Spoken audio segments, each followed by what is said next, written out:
ఉన్నారు. కానీ ఆ బోనం అంటే ఏంటి? అందులో ఏ ఏ పదార్థాలు చేర్చాలి? అసలు అమ్మవారికి బోనం ఎలా సమర్పించాలి? చాలా మందికి తెలీదమ్మా. అవును. కానీ అవును. ఇష్టంగా ఉంటది. అవును. అసలు ఎలా? ఒక్కసారి ఆ ప్రొసీజర్ చెప్తారా? తప్పకుండా. కొంతమంది బోనము ఎలా చేస్తారంటే బెల్లపన్నం వండి హ్మ్. బోనం చేస్తారు.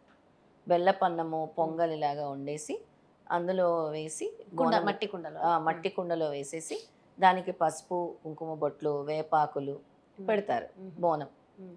ఆ విధంగా. కొంతమంది బోనం ఎలా చేస్తారు అనంటే తెల్లన్నమే వేసేసి పైన పసుపు జల్లి చేస్తారు. ఉట్టి పసుపు. కొంతమంది బెల్లపన్నము, కొంతమంది పసుపు. పసుపుతోటి చేస్తారు. హ్మ్. పసుపన్నమా? ఆ! ఉట్టి హ్మ్. పసుపన్నం. పసుపన్నంతో బోనం జేస్తారు.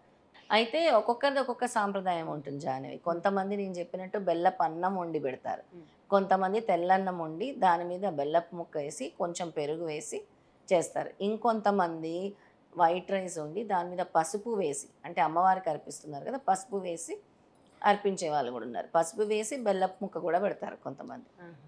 అలా రకరకాల పద్ధతిలో అంటే ఎవరి ఎవరి పద్ధతిలో ఆచారాలను బట్టి వాళ్ళు. ఎవరి ఆచారాన్ని బట్టి వాళ్ళు హ్మ్. పొంగళ్ళు చేస్తారు. అమ్మవారికి పొంగళ్ళు పొంగిస్తారు. అలాగే ఈ బోనం ఎత్తుకుంటారు. వేడి వేడిగా తలకి ఇలా చుట్టుకొని, ఆ వేడి వేడిది పట్టుకొని తీసుకెళ్తారు అమ్మవారికి.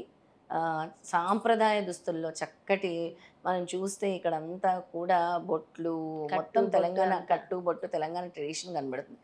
వేపాకులు వెళ్ళి అమ్మవారికి కృతజ్ఞత తెలుపుకుంటారు. బోనం పోస్తారనమాట. గ్రాటిట్యూడ్. దాన్ని బోనం పోయటం అంటారు. హుహు. ఇంకా చాలామంది మేకలు, కోళ్ళు గూడా అమ్మవారికి ఆ! బలులిస్తారు.